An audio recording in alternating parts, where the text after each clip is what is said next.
A bright fleck shone in the corner of Sasha Klein's computer screen, a notification from the local observatory blog. The post read, "Announcing the solar marriage. Don't miss it." Sasha recalled reading a bit about the phenomenon. A once-in-a-century alignment of solar flares that, for reasons not entirely understood, could interfere with the human brain's dream patterns. At first, she'd brushed it off. It wasn't as if she was going to stand outside with a fancy camera in the middle of the night when nothing visible would be happening, but the blog's fervent tone sparked curiosity. The event was due in 7 days, and apparently, from midnight to dawn, the atmosphere was predicted to fill with strange radiant energies. She doubted it was anything more than astrophysical flare, interesting only to those with telescopes. Still, something tugged at her. She decided to read on. The blog mentioned the peculiar side effects reported by watchers in the past century. Disturbed sleep, ghosts in the corners of vision, illusions of shared dreams. The account from 1923 was particularly eerie. Then a whole town claimed they dreamt the same monstrous figure, a gargantuan shadow striding across a barren plain. Doctors brushed it off as collective hysteria, a curious subconscious contagion. Yet the blog insisted that it was an unexplainable phenomenon we must watch out for. Sasha felt a shiver race down her spine. She closed her laptop screen. "Solar marriage," she muttered, trying to stifle the mental nudge of unease that was creeping in. She had a stressful job as a clinical researcher. The last thing she needed was an extra reason to lose sleep. That night, Sasha dreamed of a meadow drenched in orange twilight. As she walked through tall grass, she saw footprints forming in the soft soil, but no one was there to make them. Like a dance, they traced a pattern around her, weaving closer and closer until a sudden gust of wind carried a distant whisper. Then, an earthquake shook the meadow. She woke up, heart pounding, half wondering if this was the precursor to something bigger. She put it out of her mind. She had to deliver a report to her supervisor in the morning, and she needed focus. Her morning routine was usually a short jog followed by coffee, but she abandoned the jog after glancing at the ominous swirl of clouds outside. The day felt oddly heavy. She slid into her car, took the hilly route to the research facility, and tried not to dwell on the dream. On the footprints that moved on their own, work had a semblance of normality she craved. Yet, in the staff kitchen, the chatter was abuzz with talk of the solar event. "They say it's messing with satellite transmissions," said Mark, an astrophysics grad who'd hopped over to the medical research wing. "You think it'll actually affect us?" Sasha shrugged, ignoring the pang of dread. "It's possible. Could be something like mild electromagnetic interference. But biologically, I doubt it's anything huge." Still, all day she felt inexplicably on edge. Something about the hush in the research lab corridors felt wrong. So many eyes looked tired, ringed by faint purple shadows. Colleagues complained of bizarre dreams. One dreamt of a labyrinth with no exit, another of running water that formed faces. Sasha overheard these stories with a creeping sense of recognition. Why did those footprints in her own dream now feel connected to these labyrinths and liquid faces? She tried to dismiss the notion. Dreams were illusions of the mind, disconnected fragments. On the 3rd day before the solar marriage, the city was in a nervous bustle. The observatory posted warnings, not about physical harm, but about psychological stress. People with certain conditions were advised to take extra care. Even so, bars and clubs plastered posters for dream parties that would last until dawn, marketing antics always capitalizing on a cosmic phenomenon. Sasha tried to ignore the mania swirling around her, but the city was brimming with it. Empty prescriptions for sleep aids soared. Anxiety thickened in the air, and the nights brought stranger dreams. Sasha woke in a sweat more often than she slept soundly. In each fragment of her nightmares, that single detail remained, footprints forming without a body. They were always accompanied by a whisper. She could never make out the words, only an unsettling hush that prickled her skin. Then it hit her. She recognized the whisper from somewhere. It wasn't a random voice. She never remembered the words themselves, just the timbre. But she was sure she'd heard that voice at her workplace, in the staff lounge. A man's voice, quiet, reserved, like Mark from Astrofix. Had she internalized fragments of his dream talk? Her suspicions seemed confirmed one afternoon. She encountered Mark in the corridor as he massaged his temples. Eyes rimmed red, he told her about his latest dream. I was near a field with an orange sky. The ground was shaking, and I saw footprints. No person, just footprints. Sasha's body went rigid, a spark of fear zipping up her spine. They were having the same dream. The solar phenomenon wasn't just atmospheric fluff. It was messing with them. She was sure of it now. They retreated into an empty lab room, Mark trembling as he recalled the footsteps. Together they realized they heard the same whisper, the same dusty hush of a voice with no words they could recall. If that was happening between the two of them, was it happening to everyone? 3 more nights remained until the alignment was at its peak. In a desperate attempt to avoid these nightmares, Sasha stayed up reading library texts on dream telepathy, unconscious resonance, and historical accounts of shared visions. She discovered references to the 1923 solar event. The accounts matched perfectly. Multiple people reported the same disturbing illusions. Footsteps, shadows contorting, whispered calls to unknown places. She wondered why nobody had studied it more thoroughly. Maybe everyone dismissed it as collective psychosis, or perhaps they wanted to bury it. The text indicated that the phenomenon ended abruptly once the solar event passed, with no lasting evidence except the haunted recollections of those who'd lived through it. She tried to reason her fears away, telling herself it was stress. Yet the coincidence was too great. By the dawn of the penultimate day, she was exhausted and borderline delirious. She slept. She dreamed. She saw the footprints again. But this time, the footprints led toward a towering monolith that resembled her office building.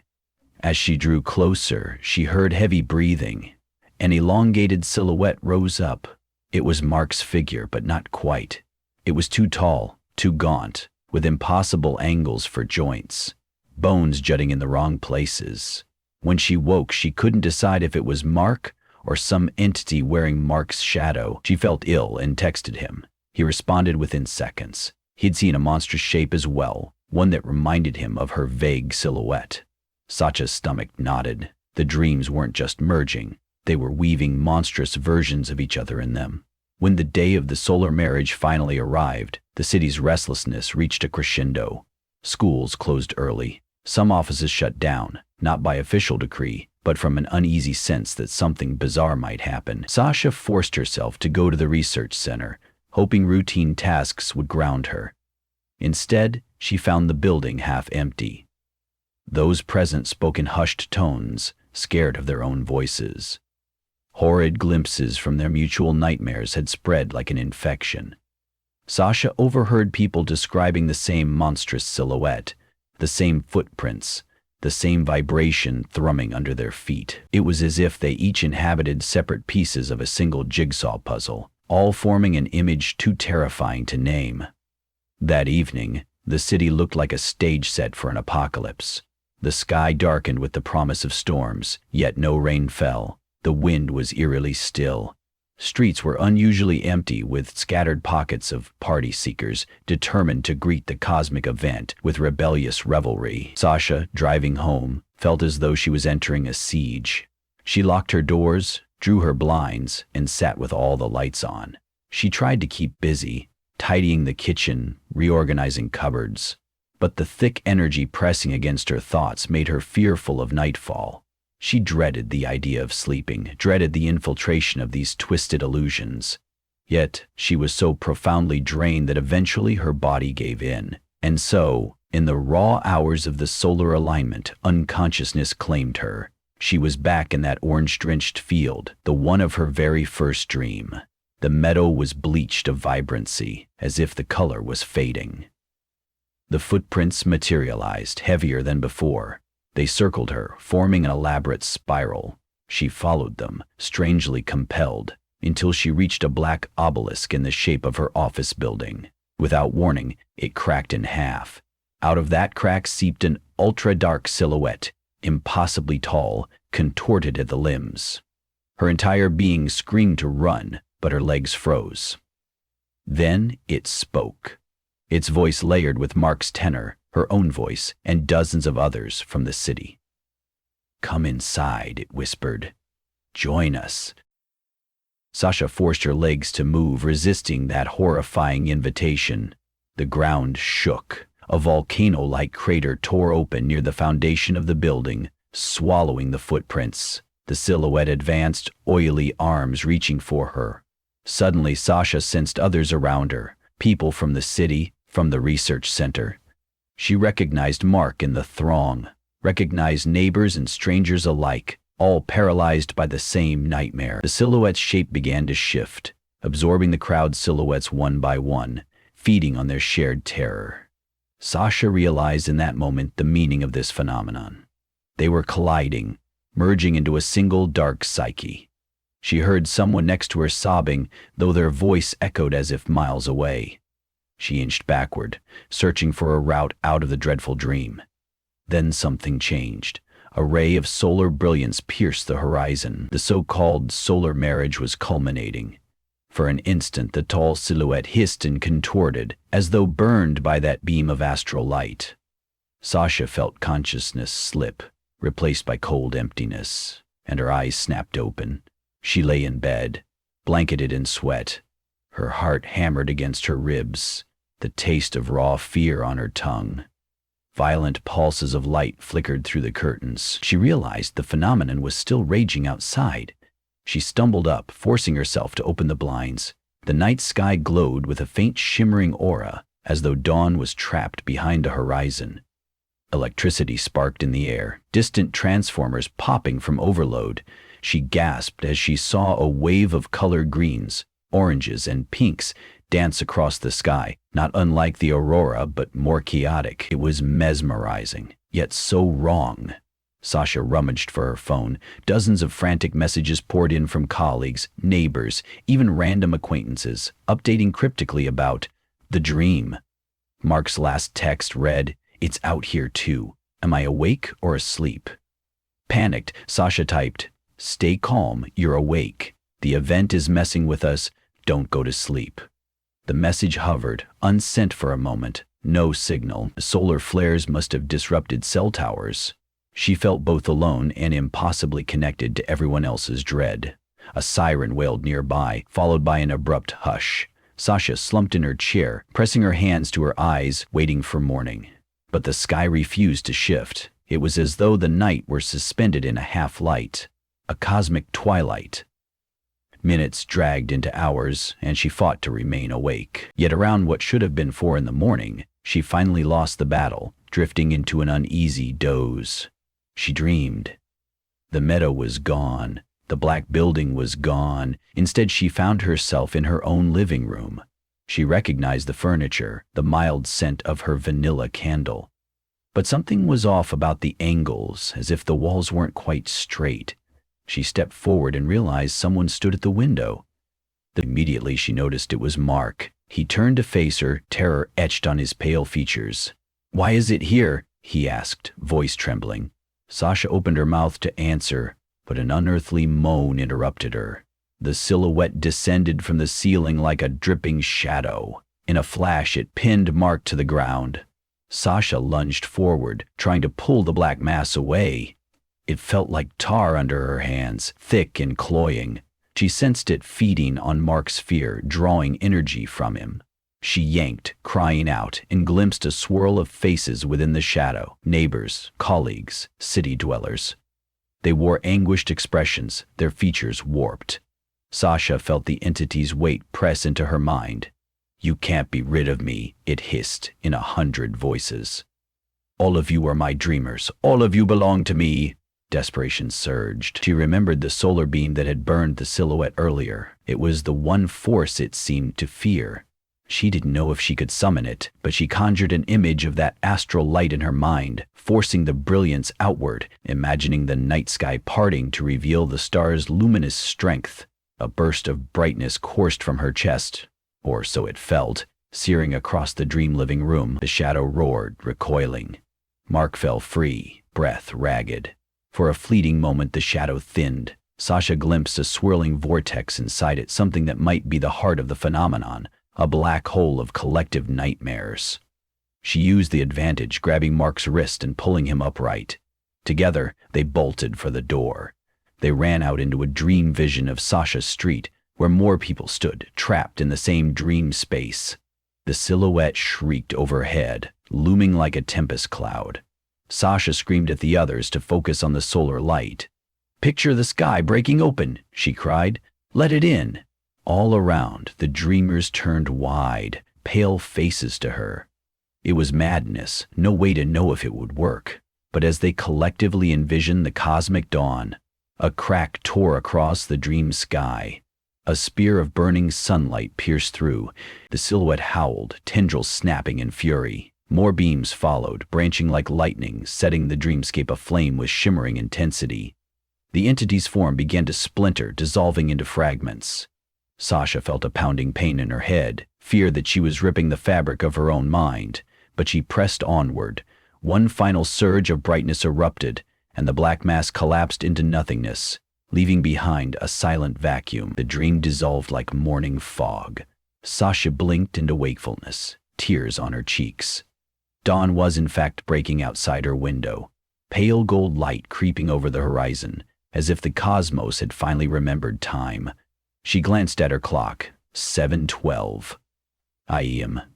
She grabbed her phone, desperate to see if there was signal. Bars flickered to life, a shaky connection. Her phone vibrated with new messages. She scanned them, relief flooding her veins. A message from Mark read, "I saw you in the dream. I think we beat it. Are you okay?" Sasha swallowed hard, fingers trembling, and typed a reply. "Yes, I'm all right. I think it's over." She wasn't entirely sure, though. Sore, head pounding, she rose and looked out at the street. Neighbors emerged from their houses, eyes bloodshot, but they were out in the real world, moving hesitantly as if testing reality's solidity. The sky had returned to a normal pale blue. No swirling auroras, no cosmic storms. The once-in-a-century solar marriage had peaked and passed, leaving behind a city of exhausted survivors. A few emergency vehicles sped by, responding to calls from people who'd panicked during the night. Already local news was broadcasting about mass nightmares, chaos in the hospitals from frantic patients, bizarre illusions reported citywide. By late morning, official statements insisted that the phenomenon was over. Astronomers confirmed the flares were receding. No further disruptions were expected.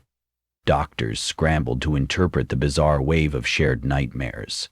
Some insisted it was a type of social contagion. Others pointed to electromagnetic interference affecting sleep cycles.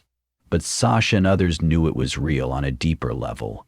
They'd collided in some psychic realm, confronting a manifestation of collective fear. The entity, if that's what it was, had fed on them until they forced it away with united will. For a week, uneasy calm settled over the region. People slept better, grateful that the nightmares no longer plagued them. On the surface, life was returning to normal. Yet Sasha noticed something had changed. She encountered Mark a few days later at a coffee shop. As if drawn by the tenuous bond forged in that dream dimension, they had never been close friends, but now they shared an unbreakable sense of camaraderie. He looked thinner, paler, but gave a small, tentative smile. "We did that, didn't we?" he said softly, stirring his coffee.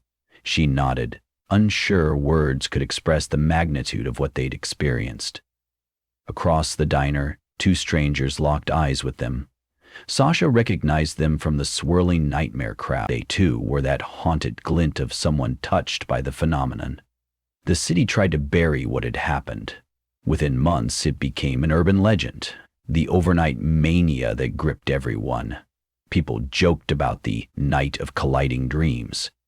But those who had truly been in the thick of it, had seen the monstrous shadow wearing their friends' faces, knew better.